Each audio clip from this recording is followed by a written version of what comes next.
Bismillahirrahmanirrahim. Assalamualaikum warahmatullahi wabarakatuh. Baik, saya Rizky Karina Syahputra Sagala dengan NIM 0506 183039.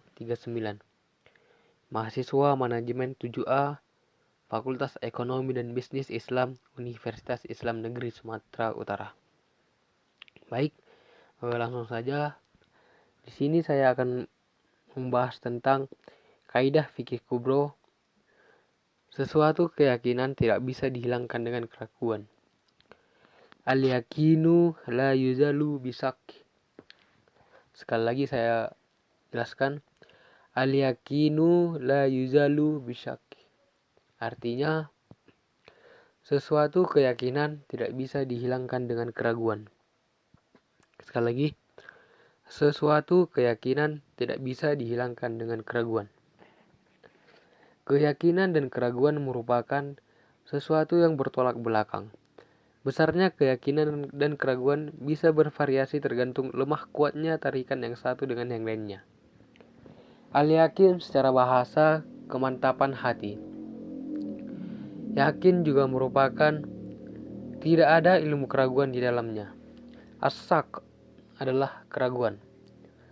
Keraguan dan kebimbangan terhadap dua hal yang tidak bisa dikuatkan salah satu dari keduanya.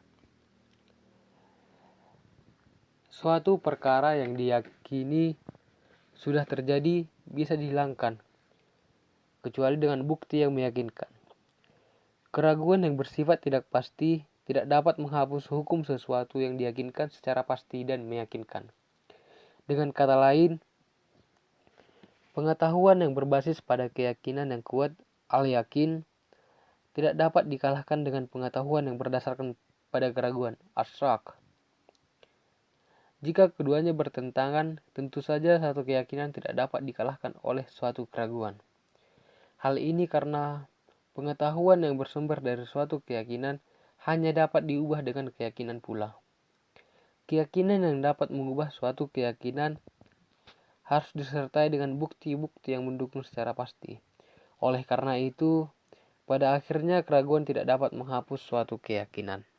Hadis Rasulullah Shallallahu Alaihi Wasallam, "Iza wajada ahadukum fi batnihi syai'an fa'askala alaihi akharaja minhu syai'un amla fala yahruzanna minal masjidi hatta yasma'a sautan au yazidariha."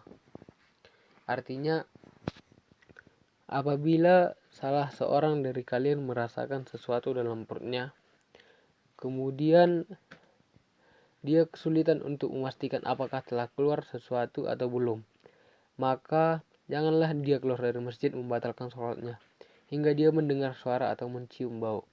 Hadis riwayat Muslim. Dari hadis ini, Rasulullah Shallallahu Alaihi Wasallam menjelaskan bahwa apabila nih misalnya kita sedang sholat, kan kadang-kadang semacam sesuatu di perut kita, namun kita ragu apa dia keluar atau tidak, apakah kita buang angin atau belum.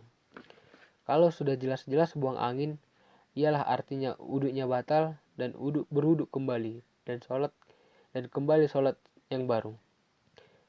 Tapi kadang-kadang ada situasi kita di mana terasa mungkin perut kita mules atau terasa seperti ada sesuatu keluar, tapi kita nggak yakin itu keluar atau tidak. Kita ragu apakah angin itu keluar atau tidak, sekedar perasaan kita. Maka ketika ini terjadi, Nabi Shallallahu Alaihi Wasallam mengatakan, jangan dia keluar dulu dari masjid. Maka jangan dibatalkan sholatnya. Jangan dia uduk dulu sampai dia mendengar suaranya atau dia mencium adanya aroma bau dari angin yang keluar tersebut. Kenapa demikian? Karena yang jelas pada dasarnya dia sudah uduk dan uduknya sah dan tidak ada tanda-tanda kemendiskuat bahwa uduknya itu batal. Kenapa? Karena dia sendiri tidak yakin, dia ragu apakah dia itu buang angin atau tidak. Nah, sebelumnya dia sudah pasti dan yakin dia beruduk dengan benar. Maka uduk yang benar ini, keabsahan uduk ini tidak bisa dikatakan hanya karena keraguan angin keluar atau tidak. Nah, kaidah ini menjadi dasar bahwa al-yakinu la yuzalu bisak. Sesuatu yang sifatnya terjadi, sesuatu yang sifatnya didukung oleh bukti-bukti yang kuat, tidak boleh dikalahkan oleh sifat yang meragukan yang tidak memiliki bukti-bukti yang kuat. Contoh penerapan kaidah fikih keyakinan. Yang pertama, apabila seseorang telah yakin bahwa sebuah pakaian terkena najis, akan tetapi dia tidak tahu di bagian mana dari pakaian tersebut yang terkena najis, maka dia harus mencuci pakaian itu seluruhnya. 2.